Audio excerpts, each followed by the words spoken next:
This is a tutorial on how to create the Impressionism painting on Photopea. So Impressionism, we kind of talked about it just a little bit in class. You've probably seen this picture before. This is technically part of the Impressionism art movement. And that was basically, at the time, they were used to drawing very realistic, and they started kind of getting away with that, and you can see that this is not photorealistic. This is called Starry Night by Van Gogh, and he was kind of one of the main people who were part of this art movement.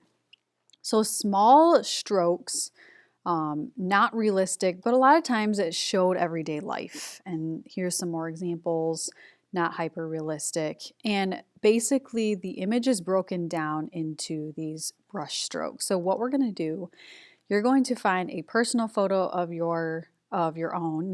This can be a pet, a friend, family member, whatever you want, but no celebrities, no strangers. We're going to add a filter, and then we're going to create a painting of our own in the Impressionism style. So for the tutorial, you can practice along with me, or you can do this with your own photo. So feel free to pause the video, find your picture, and then speed it up, slow it down, whatever you need to do. But I'm just going to show you how to navigate around this. So on Google Classroom, I have a little sample picture of a puppy. You can use this one for your practice. So all you have to do is save this image to your desktop or wherever you can find it quickly. And then we're going to go to Photopea and we're going to open that picture. So File, Open, and then it's on my desktop under Sample Photo. All right, so I got my picture, and I am going to then add a filter on this picture. So the reason I'm adding a filter is because it helps. If you zoom in really close, there are so many colors. There's going to be so many colors regardless, but this will help. Adding a filter will help break down some of those colors just a little bit easier for us to work with. So go to Filter at the top, then you're going to go Filter Gallery, and then choose one of these filters.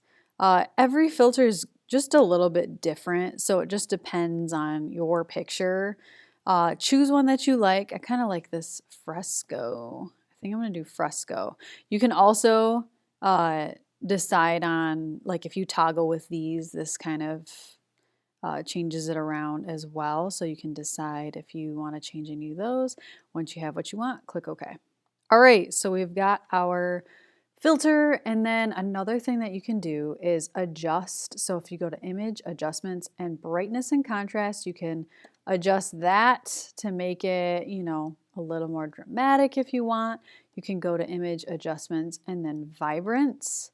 So if you want your colors to stick out a little bit more, you can push these up. And then the last one, I would do Image Adjustments and then Hue and Saturation, and you can push the saturation. Those are optional. Okay, the next thing we're going to do, we're going to paint on top of this picture eventually, kind of like this picture here. We're going to delete the original image once we're all done so that just our painting shows through. So we're going to create a couple layers right now. So create 2 new layers, name one of them Background, and then one of them Painting. So this is the painting layer. The background layer, go ahead and click and drag that to the bottom of the layers bar, and then switch to your paint bucket, which is over here. Make sure the paint bucket is just white. Later on, you could change the background color. I don't care, but we're just going to start with white for now. And then just click, and you can see in the little preview over here that it's all white now. It's no longer that see-through transparent grid. Okay. So background, we'll leave that. We don't really touch that for a little while. And now we're going to switch to the painting layer. This is where I'm going to teach you 2 new tools that you're going to use for this project. So go ahead and zoom in really close on one of the sections. And so really pretty close, maybe that's a little too close. You can see each pixel right now. If you want to move around your canvas, don't use the move tool. Don't click and drag this because it's going to drag the image. You're going to use the hand grabber. So if you want to kind of move around your image, use the hand grabber. Okay, so right now we need to collect the colors from each of these sections. To do that, you are going to use the eyedropper tool. So I'm going to teach you the shortcuts first because the shortcuts will make your life 10 times easier for this project. This project is pretty tedious. So on your keyboard, press I. And you can see over here in the toolbar, it selects the eyedropper tool. The eyedropper tool collects colors from your picture. So I have my eyedropper, I click I.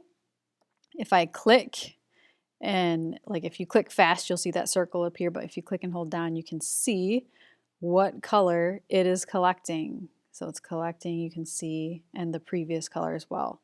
So I'm going to collect this color, and then I'm going to switch to the brush tool. So on your keyboard, you're going to do B for brush, and then you will paint. So you can obviously adjust the size of your brush, and I'm going to just paint on there. And I'm just going to keep doing this. It's really tedious. And actually, I might zoom out just a little bit.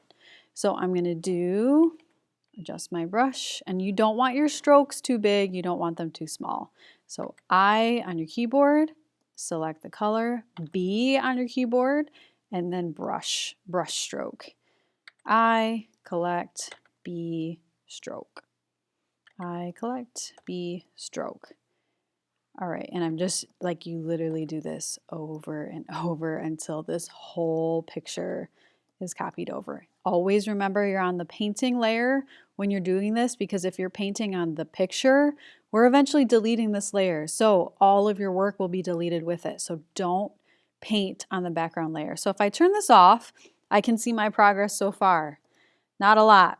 What I want you to avoid doing is large areas at a time. So I know that all of this is pretty dark overall, but what I don't want you to do is just take the brush tool and fill it in like this. This is not Impressionism. That's not what we're going for. So even though it matches, you still need to do brush strokes for each section, if that makes sense. So each section you have to do strokes, even if it's one color.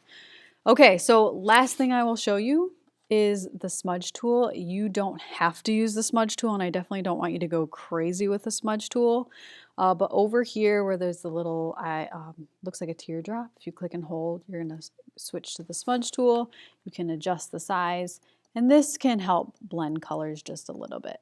This is optional, and again, don't go crazy with it. But that is to help blend it out.